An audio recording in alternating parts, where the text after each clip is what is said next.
Hey hello guys, welcome back to the channel और study Adda. Guys finally आज हम start करने वाले हैं ज़ूलॉजी से रिलेटेड एक और इम्पॉर्टेंट क्वेश्चन। तो गाइस आज का इम्पॉर्टेंट शॉर्ट टाइप क्वेश्चन है, न्यूक्लियोलर चक्र पर एक शॉर्ट नोट दीजिए, यानी right a short note of nucleolar cycle.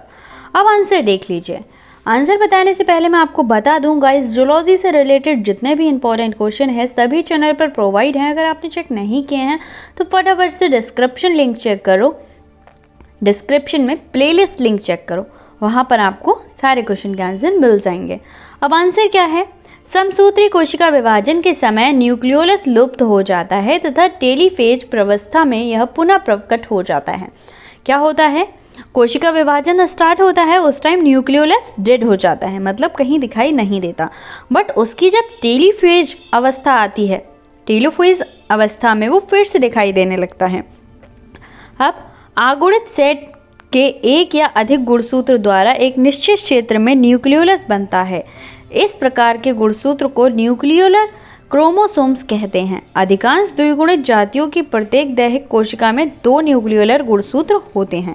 क्या रहता है? 2 न्यूक्लियोलर गुणसूत्र ही पाए जाते हैं। मनुष्य में 13, 14, 15, 21, 22 नंबर के गुणसूत्र न्यूक्लियोलस के निर्माण में भाग लेते हैं।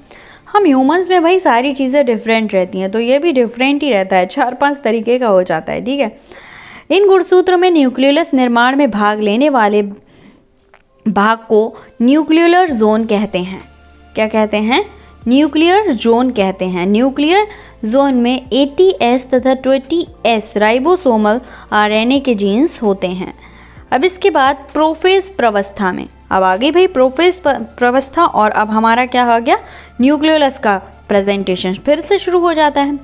प्रोफेज अवस्था में न्यूक्लियोलस का एम्प्रोफोस भाग जो होता है वो लुप्त हो जाता है और क्रोमोटीन लूप संगत गुणसूत्र के न्यूक्लियोलर जोन में विलय हो जाता है। टेलोफेज प्रावस्था में न्यूक्लियोलस पुनः निम्नलिखित 2 विधियों द्वारा निर्मित होता है। अब कौन कौन सी विधि हैं ये देखनी है आपको। फर्स्ट है कुंडलित हुए क्रोमोटोन्स, जो क्रोमेटिन सूप थे न्यूक्लियोलर ऑर्गेनाइजर में अकुंडलित हो जाता है तथा इसके चारों ओर फाइविलर तथा मैनुलर पदार्थ एकत्रित होकर क्रोमोसेंटर द्वारा निर्मित होते हैं।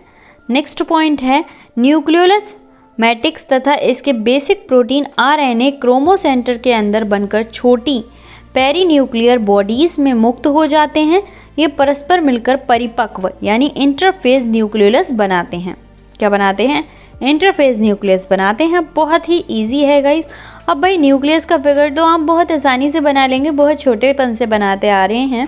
ठीक है, ये आपको राउंड शेप बनाना है। सब ये क्या है? क्रोमेटिन्स। ठीक है, और ये है हमारा न्यूक्लियस छोटा सा।